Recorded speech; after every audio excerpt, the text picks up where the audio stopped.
সিরাজগঞ্জের চলনবিলের পাশের প্রতিটি ফসলি মাঠ এখন ঢাকা পড়েছে হলুদের চাদরে। চলতি মৌসুমে চলনবিল সহ সিরাজগঞ্জের প্রায় ৮৭,০০০ হেক্টর জমিতে চাষ হয়েছে সরিষার। উন্নত জাত ও আবহাওয়া অনুকূলে থাকায় বিঘা প্রতি খরচ হচ্ছে মাত্র ৫ থেকে ৬,০০০ টাকা, যেখানে প্রতি বিঘায় উৎপাদন হবে ৬ থেকে ৭ মণ সরিষা। কম খরচ ও ব্যাপক চাহিদা থাকায় এবছর ভালো লাভের আশা কৃষকদের। ৫-৬ মণ করে শস্য হয়, যদি এখন ৩৫০০ টাকা করে দাম, যদি তোলার পর কাঁচা ভিজা বেচতে পারি তাতে ৩,০০০ টাকা থাকবে। গেলবার যা ১৪ বিঘা বুনছিলাম, ফলন ভালো দেখে দামও বেশি পাচ্ছি দেখে আবার ১৮ বিঘা করছি। এবার আবহাওয়া ভালো, ইনশাল্লাহ আমরা আশা করি যে এবার আর শস্য ভালো হবে। ৯,০০০ টাকা শস্য প্রতি বিঘায় আমরা পাবো। কুয়াশা কম, এই জন্য ফুলটো নষ্ট হওয়ার ভাগ কম, এই জন্য দানা ভালো হবে। সরিষার ফুলে ফুলে মধু সংগ্রহে ব্যস্ত মৌমাছির দল।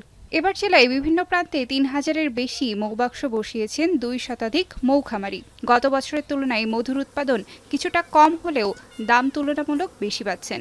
প্রতি কেজি মধু পাইকারিতে বিক্রি হচ্ছে ২৫০ থেকে ৩০০ টাকায়। ২৫০ টাকা কেজি হিসাবে মোটামুটি আপনার ২.৫ লক্ষ টাকা করে সপ্তাহে আসে। গত বছরের চাইতে ভালো, কিন্তু মধুর উৎপাদন একটু কম।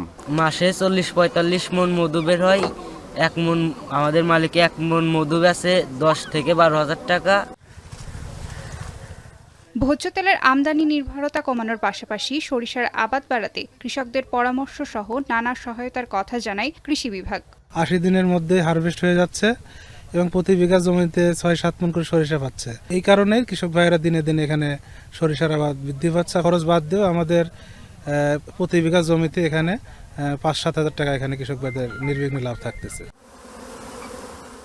সিরাজগঞ্জে এবার ১.৫ লাখ টন সরিষা ও ৩৬০ টন মধু উৎপাদনের লক্ষ্য নির্ধারণ হয়েছে, যার বাজার দর প্রায় ১,০০০ কোটি টাকা।